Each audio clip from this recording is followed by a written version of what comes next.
The first candle in the dining room had not yet been lit when Cecily Morrow slipped through the servants' corridor and set the marbled ledger at the wrong place. Not the wrong place, precisely. The right place. Moved. She worked quickly, her gloved hands sure on the heavy cloth boards, her breath steady, even as her pulse was not. The long mahogany table was already laid with crystal and silver, the footman occupied in the kitchens below, the formal dinner still 2 hours distant. Through the tall windows the November light was failing, and the park beyond lay gray and still as pewter. She lifted the ledger she had carried from the steward's room under her arm, the one Gerard Pullen had prepared with such confidence, and she set it in the place where he intended to open it. Then she set her own ledger in the place from which his was meant to be produced, tucking it flush against the silver candlestick so that only its spine showed, marbled and worn, indistinguishable at a glance from the one beside it. She stepped back. She looked at what she had done. Then she walked to the fireplace and waited for everything to come apart. To those gathered at Ashford Park that November of 1812, Cecily Morrow was, as Lady Dorothea Pullen had observed that very morning, merely the little accountant whom the late Mr. Morrow had foisted on the household. The words had been spoken in the drawing-room, just loudly enough to carry, while Cecily was engaged at the writing-table in the corner, with a column of household expenses. Lady Dorothea had not looked at her when she said it. She had looked instead at Mrs. Hardcastle, her neighbor and companion for the week, as though the observation required a witness to be properly polished. The little accountant, as if the work Cecily had done for 3 years, first for her father, and then in the uncertain months after his death, were a kind of amateur hobby, rather than the thread by which the estate had been kept from unraveling entirely. As if a woman who could read a falsified column at a glance were merely playing at numbers. Cecily had finished her entry and said nothing. She had learned in the 6 months since Edmund Vane had returned from the peninsula to claim Ashford Park that silence was a currency she could spend slowly and to great effect. What she had not anticipated at the beginning was that she would need to. Her father had served the Vane family as land agent for 11 years, a position of trust and some informality, and when he died of a fever in the early spring, it had seemed natural, or at least not unnatural, that Cecily should remain. She knew the land, she knew the accounts, she knew where every lease was filed, and what the drainage on the north pasture cost in dry summers and wet. Lady Dorothea, who had governed the house during the Earl's absence on campaign, had not objected. Lady Dorothea had been busy arranging for her son Gerard to settle into the steward's office, and had found Cecily's continued presence quietly convenient, the way one finds a familiar tool convenient before replacing it with something newer. He was Lady Dorothea's younger son by her first marriage, a man of 42, who wore his ambitions the way he wore his coats, with more material than the frame strictly required. He had assumed the steward's role with an air of gracious administration, and he had managed, in the 11 months of that role, to redirect a sum that Cecily calculated at something in the neighborhood of £460 from the estate accounts into instruments that were not the estate's. She had not calculated carelessly. She had calculated twice. She had done it at her father's old desk in the room they had given her, which was small and faced north and received no afternoon light, and she had done it in the early mornings before the household was properly awake, when the only sounds were the fire being laid in the kitchen below and the first birds in the bare November elms. The difficulty when she first understood what she was looking at was that she had no standing to say so. She was the late agent's daughter, resident at the sufferance of a household that had not yet formally asked her to leave, kept on in some unofficial and undefined capacity, because she cost less than a replacement and knew where the drainage cost was filed. She was not the steward. She was not the accountant of record. She was, as Lady Dorothea had described her, the little accountant, which in Lady Dorothea's vocabulary was not a description, but a diminishment. She had sat with what she knew for 6 days before she had made the second ledger. If you are still with this story, stay. The accounting has not finished yet. She had begun the second ledger on a Tuesday, working after supper, by the light of 2 candles in the steward's room, which Gerard left unlocked because he did not think her capable of using what it contained against him. She had copied every entry from his ledger into hers, in the identical columns, with one difference. Beside each figure, she had noted the corresponding entry in the original household journal, the one her father had begun, and she had maintained the source record from which Gerard's entries ought to derive. Where his figures matched the journal, she wrote the journal figure in black. Where they did not, she wrote his figure in red, and the correct figure beside it. The red figures, when she was done, filled most of the final 20 pages. She had sat looking at them for a while, at the neat columns of discrepancy laid out in parallel. Each one a small, quiet accusation that required no embellishment. The candles had burned low. Outside, the first frost of the season had settled on the gravel, and the park was very still, and the house around her made the small sounds of a large house at rest. She had worked without hurry. She had been methodical in the way her father had taught her to be methodical, checking each entry twice, going back to the original receipts when they were available, estimating conservatively when they were not. She did not embellish. She did not speculate. She wrote down what the 2 sets of numbers said when placed side by side, and she let the arithmetic carry the argument that she herself was not in a position to make aloud. The second difficulty was the Earl himself. Edmund Vane, Earl of Ashford, had returned from the peninsula in April with the quietness of a man who has spent 3 years learning to move without announcing himself. He was 34, tall, dark-haired, with a faint scar at his left brow that had come, Nettie Groves told her, from a childhood fall against the stone step of the Folly, and not from any battlefield. He was not cold in the way that indifference is cold.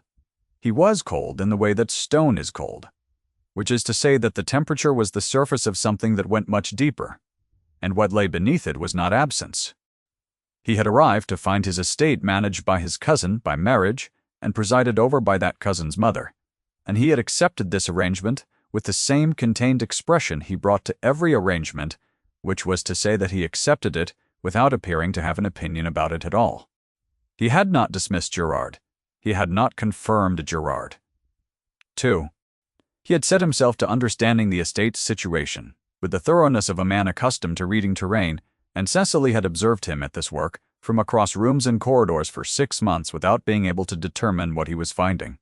She had not expected him to notice her at all.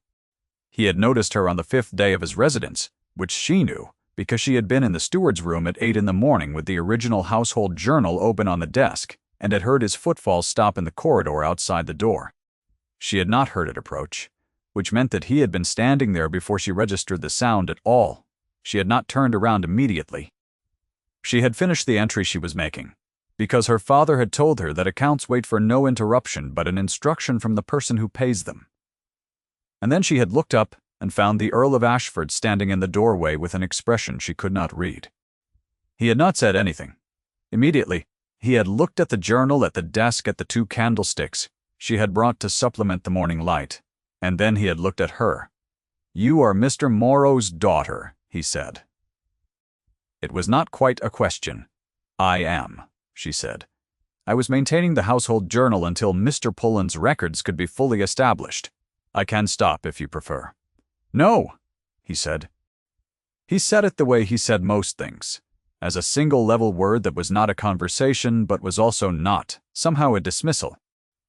Then he had stepped back from the doorway and she had heard his footfall continue down the corridor, and she had returned to the journal entry she had not quite finished, and her hand, which had been steady throughout, chose that moment to tremble once, very slightly, against the pen.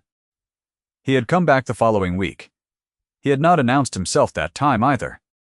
She had been working through the quarter's receipts, and when she looked up he was standing precisely as before, at the doorway rather than through it, watching with that expression that seemed to take everything in and release nothing.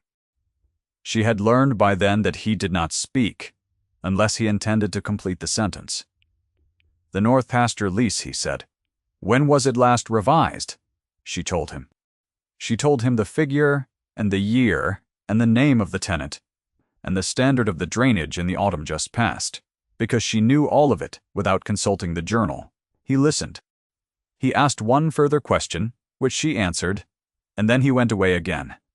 It was not conversation, it was interrogation, with the interrogator's temperature removed. She had not permitted herself to think about it afterward, because she could not afford to think about it. There were £460 in red ink to think about instead. The third visit had been the one she could not quite account for, or could not account for in any way she found comfortable. She had been in the servants' hall at the rear of the house, at what she judged to be close to 9 in the evening, sitting with Nettie Groves over a pot of tea that had gone cold, and she had been explaining to Nettie as gently as she could that the kitchen account for October was short by 14 shillings, and she believed the coal merchant's figure was wrong, and could Nettie check it against the delivery receipts before she amended the entry. Nettie had been worried not about the coal but about something else, and had said so in the indirect way of a woman who has worked in a house for 30 years and knows that the house hears everything. "It is only," Nettie said, "that Mr. Pullen called me into his office yesterday and asked me whether you had borrowed any of the estate records to take away."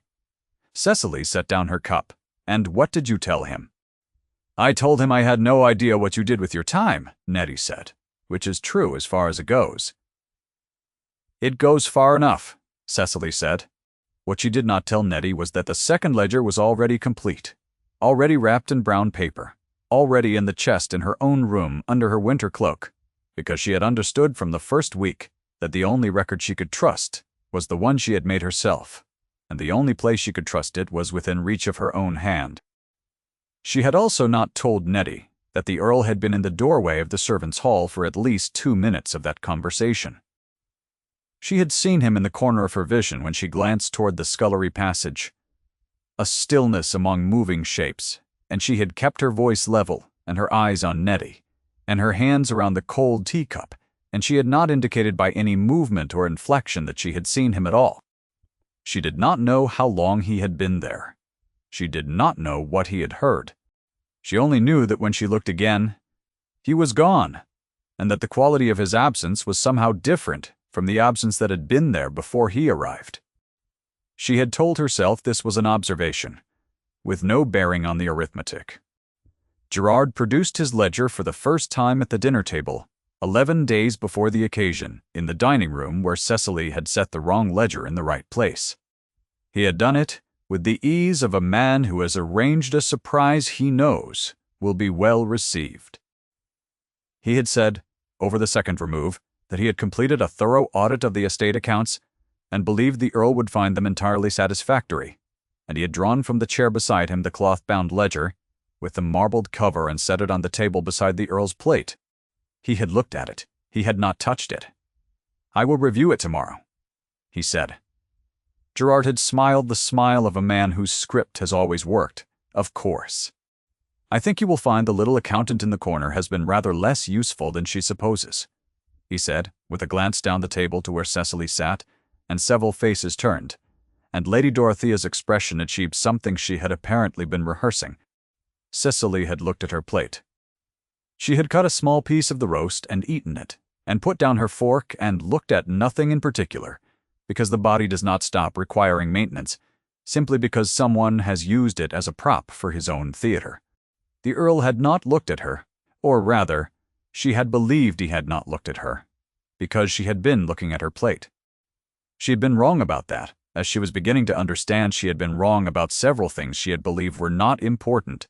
3 days later she had found the second piece of evidence she had not been certain existed.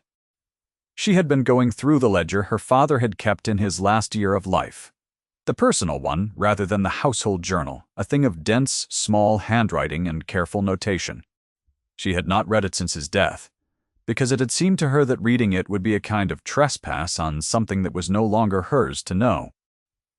She found in the last pages an entry that was not his accounting of household business.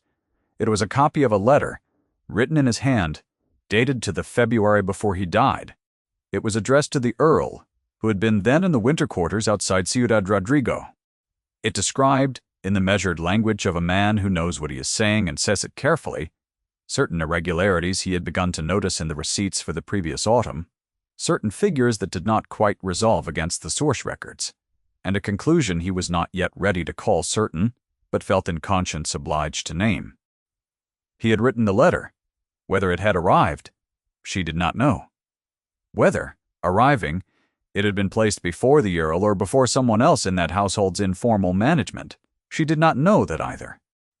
But she knew it had been written, and she knew that her father had seen what she had seen, and had recorded it, and had told the truth in the only direction he could tell it.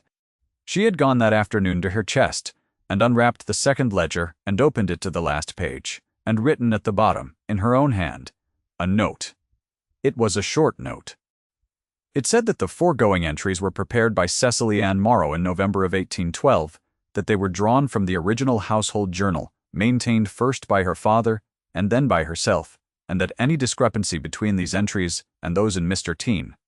Pullen's ledger of the same period should be understood as the difference between the actual and the false. She had signed it. She had dated it.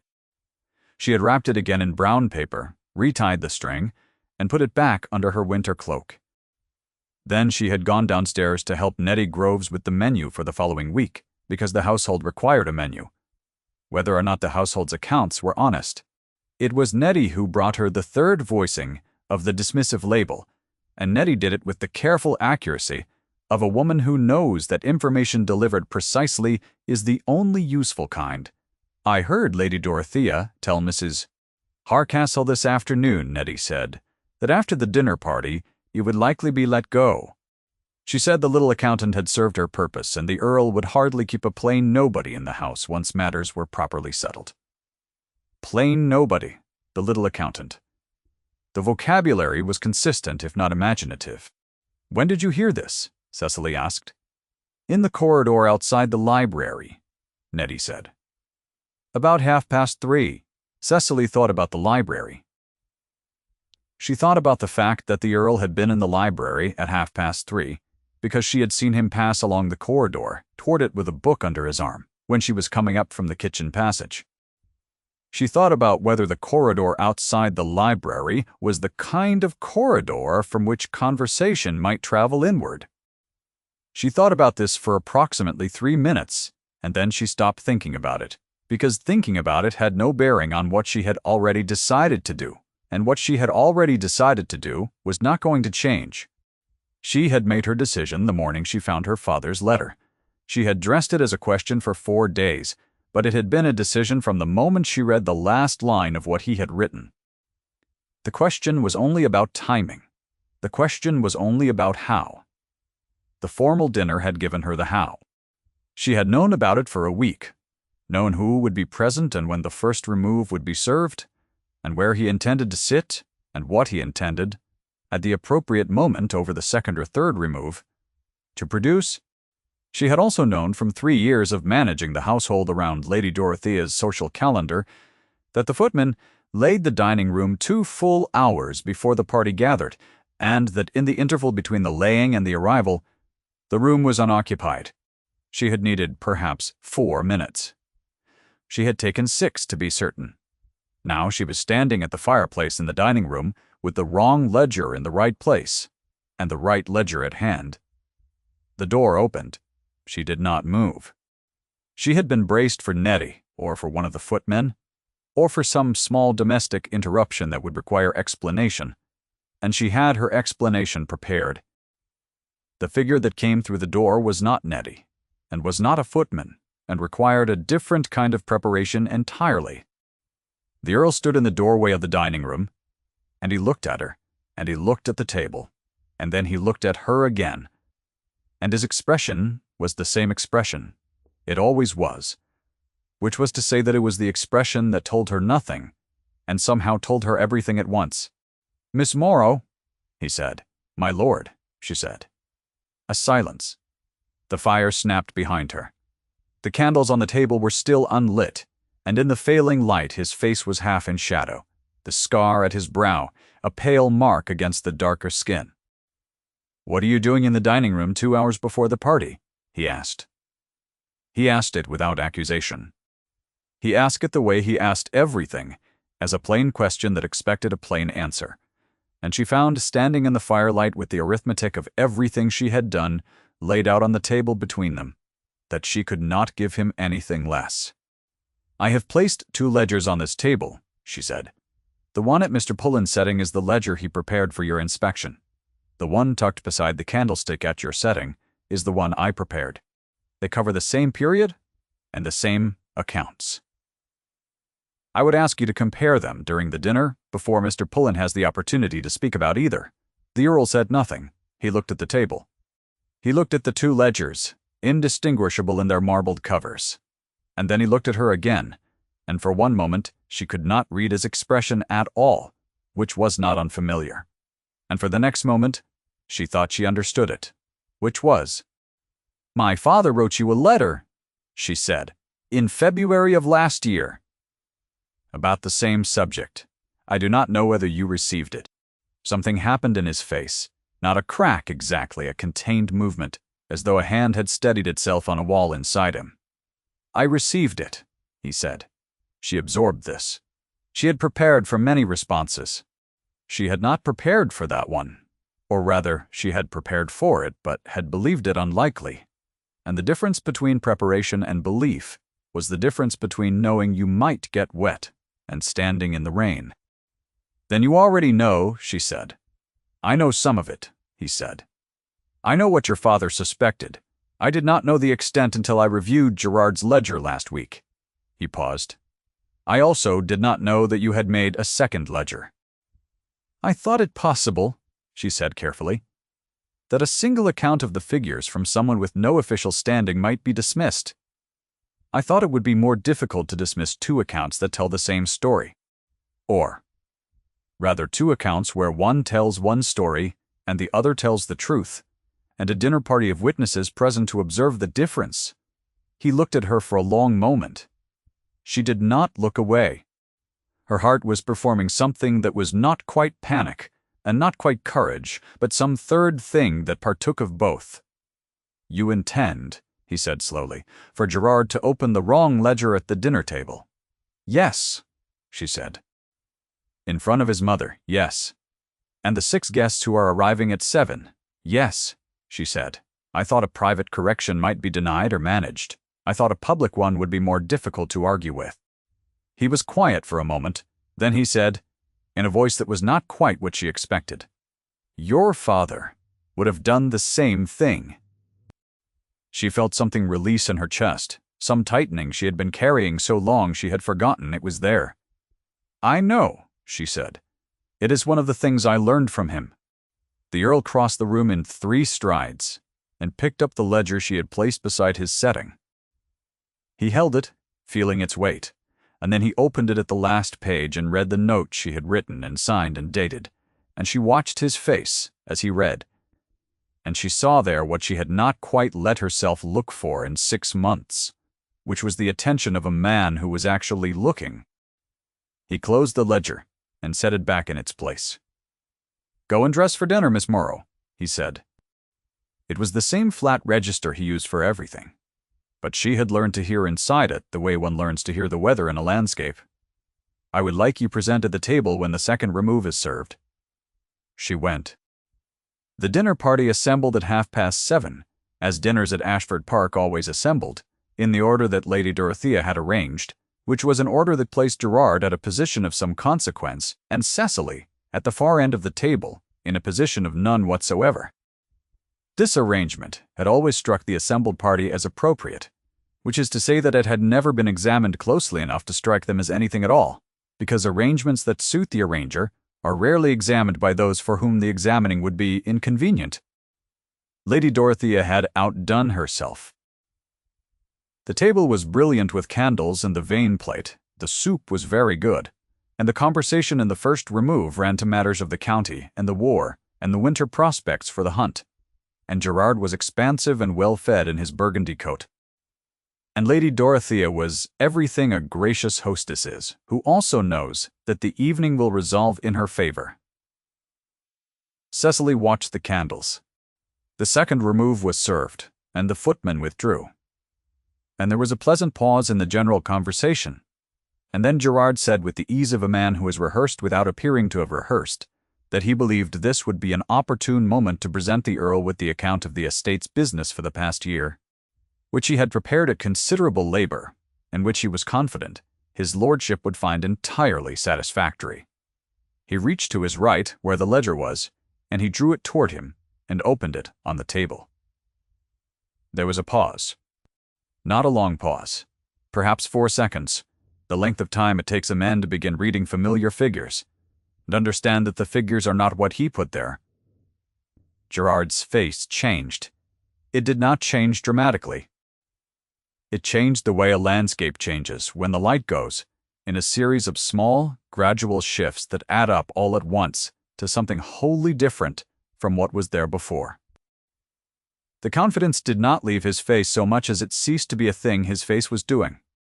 Underneath, it was something Cecily had not expected, which was not guilt, exactly, but a kind of naked surprise at being surprised, as though he had anticipated everything except the particular way the trap was built. He looked up. He looked at Cecily. He looked at the Earl. The Earl had the other ledger open on the table before him. He had opened it without announcement, without theater, without the air of a man performing a revelation. He had simply opened it and begun to read. And now he looked up at Gerard with an expression that was the same expression he had worn for 6 months, which was to say, an expression that conveyed nothing except the fact that it was concealing a great deal. Miss Morrow prepared this ledger. He said, Gerard Pullen prepared the other. 12 words or thereabouts. He spoke them into the silence of the dinner table as though they were a statement of fact requiring no elaboration, which was what they were. The room was quiet. It was the specific quality of quiet that happens when 8 people around a table have all understood something at the same moment and are deciding, simultaneously and separately, how to arrange their faces about it. Lady Dorothea's fan stopped moving. It had been in motion throughout the first remove, a habitual gesture, the carved ivory shuttling back and forth in her right hand with the rhythm of a woman. Entirely at ease. When her son's face changed, the fan slowed. When the Earl spoke, it stopped. She sat with it held still in her hand, and her eyes moved from her son to the Earl to the 2 open ledgers on the table, and Cecily watched her arrive, in the space of that stillness, at the understanding that the evening had not resolved in her favor after all. Gerard said, there must be some error in the girl's figures. She has no formal standing to prepare these accounts, and I cannot think her arithmetic is reliable. His voice was very nearly what it usually was, very nearly. The Earl turned a page. He did not look up. The figures in Miss Morrow's ledger correspond precisely to the original household journal, and to the receipts filed in your father's cabinet in the steward's room, he said. Your figures do not. The discrepancy across the past 18 months is £462. He closed the ledger. I have verified this myself, over the past week, against the original receipts. Gerard said nothing. A man at the far end of the table cleared his throat in the way of a man who would very much like to be elsewhere. It was Mrs. Hardcastle, of all people, who asked the question. But if Miss Morrow prepared the second ledger, she said, when did she prepare it, and how? She prepared it, the Earl said, in the steward's room, using the original records my late land agent left, over a period of approximately 3 weeks, at her own initiative and at some personal risk to her standing in this house. He looked up then not at Mrs. Hardcastle but at Cecily, at the far end of the table. Her father sent me the same analysis by letter in February of last year, and I am sorry that I did not act on it sooner than I have. Cecily looked back at him. She had prepared herself for many things this evening, and she had not prepared herself for that. For the apology stated plainly at a dinner table in front of 8 witnesses, for the particular quality of the look on his face, which was the look she had been not quite looking at for 6 months, now fully visible. She inclined her head. She did not trust her voice for anything more elaborate. Lady Dorothea said from the middle of the table, in a voice that had gone quietly careful, Edmund, I hope you will consider the family connection before taking any irrevocable action. I have considered it, the Earl said. He looked at his cousin by marriage, who was sitting with both hands flat on the false ledger in the manner of a man who has run out of things to do with his hands. Gerard, I would ask you to give me a full accounting of all transactions over the past 18 months, including those not in either ledger, within the week. This is not a request it is in your interest to refuse. Gerard nodded. He did it once, very carefully the way a man nods, when he understands that every option he had an hour ago has been reduced to one. The dinner continued. There was a third remove and a dessert and wine, and the conversation was, of necessity, somewhat quieter than it had been in the first remove, but it was not silent, because 8 people gathered for dinner understand instinctively that silence is an admission and conversation is not. By the time the party retired to the drawing room, the machinery of the evening had resumed its surface motion, and only the 2 ledgers left on the mahogany table, set side by side in the candlelight, bore any witness to what had occurred. Cecily was in the corridor that led to the drawing room when she heard his footfall behind her. She stopped. She did not turn immediately. She had learned, in 6 months, that he generally said what he meant to say, and meant what he said, and that waiting for him to arrange the words was not the same as waiting in the dark. "Miss Morrow," he said. She turned. He was 3 feet from her, in the corridor's candlelight, and for the first time in 6 months he was close enough that she could see clearly the exact color of his eyes, which was gray with something colder underneath it, like ice over a river, that is still moving. "I will need a formal land agent," he said. "The position requires someone who knows the estate's records thoroughly, who cannot be managed or managed around, and who is capable of conducting a complete audit of the past 3 years before the new year." He was looking at her, with that full attention she had spent 6 months measuring in small increments. "I am offering the position to you," she said.